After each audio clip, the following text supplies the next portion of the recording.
Now, in very tragic news for the NDTV family and for our millions of our viewers, NDTV's bureau chief in Lucknow and veteran journalist Kamal Khan passed away suddenly this morning. For over 3 decades, Kamal had brought compelling stories to millions of our viewers. He delivered deep political insights with a sublime mastery of the language, and thousands of tributes have been pouring in for Kamal, who was not just a journalist, he was a poet, a storyteller, and an observer of our times. And NDTV mourns the immeasurable loss of one of our finest journalists. In fact, tributes are pouring in from across the political spectrum. And this morning, in fact, today, as during a political event, Samajwadi Party chief Akhilesh Yadav also paid tribute to Kamal Khan.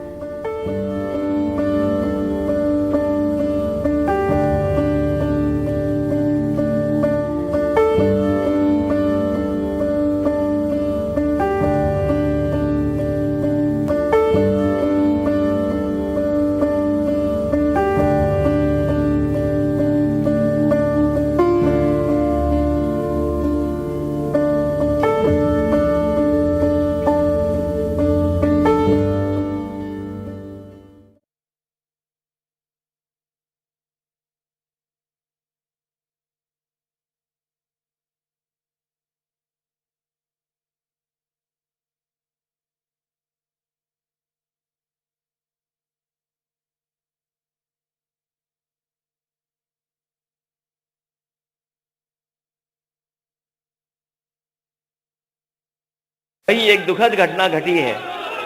एक बहुत ही वरिष्ठ पत्रकार और एक बहुत ही सुलझे पत्रकार, एक बहुत ही वरिष्ठ पत्रकार और एक बहुत सुलझे हुए पत्रकार, वो आज हमारे बीच में नहीं है।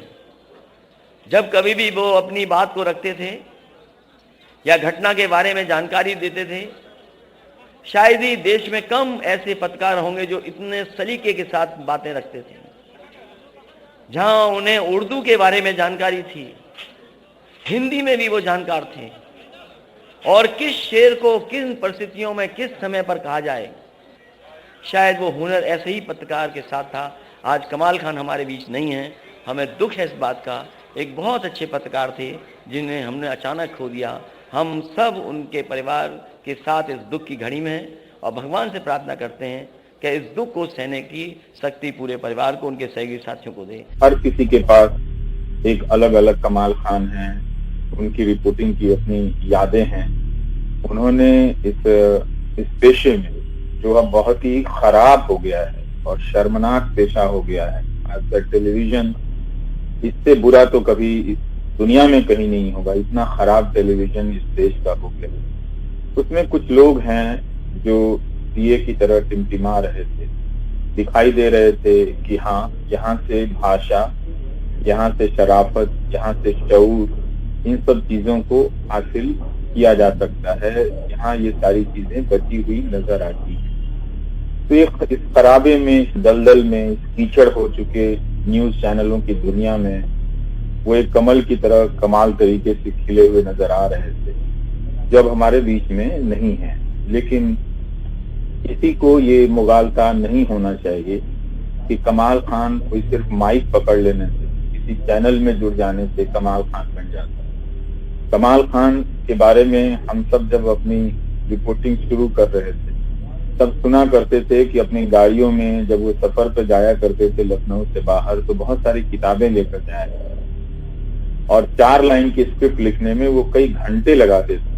उन किताबों को पढ़ते थे, अपना रेफरेंस चुनते थे और बहुत मेहनत से वो 2 मिनट की स्टोरी बहुत इज्जत के साथ, बहुत लगन के साथ वो करते थे। अब की टेलीविजन की दुनिया में, चाहे वो अच्छा चैनल हो चाहे वो बुरा चैनल हो, इस तरह की मेहनत की कोई कदर नहीं है। लेकिन ये सबको सीखने की चीज है कि इस पेशे में बहुत से ऐसे लोग रहे जिन्होंने इस पेशे को खड़ा किया, जिन्होंने इस पेशे को देखने लायक बनाया। उनमें से कमाल खान बहुत ही एक मजबूत बुनियाद के रूप में है और इसके लिए उन्होंने अपने काम के ब्रीफ से आगे जाकर मेहनत की। और वो आप इस शहर से रहे थे, उस लखनऊ से, जिसकी तहजीब को लेकर हजारों किस्से हैं, जिसकी तहजीब को लेकर न जाने कितनी किताबें हैं, लेकिन उन सब के बीच में तहजीब की एक किताब एक अलग किताब हमारे कमाल खान साहब से। पूरी एक दुनिया बनाई थी उन्होंने अपनी भाषा से, अपनी पत्रकारिता से, और वो उससे खड़ी कर दी कि जिसमें एक कमाल खान की बातों को आप उस सिंथेसिस को लखनऊ जिस तहजीब गंगा जमुनी तहजीब में समेट दिया जाता है, आप जाकर उनकी रिपोर्टिंग में ढूंढिए, कितना कुछ मिलेगा जहां कमाल जो है इस हिंदुस्तान के तस्वुर को कितने खूबसूरती के साथ गढ़ते चल रहे हैं, बचा रहे हैं अपनी रिपोर्टिंग में कि बचाओ इसी तरह से अपनी भाषा को अपने बोलने के लिहाज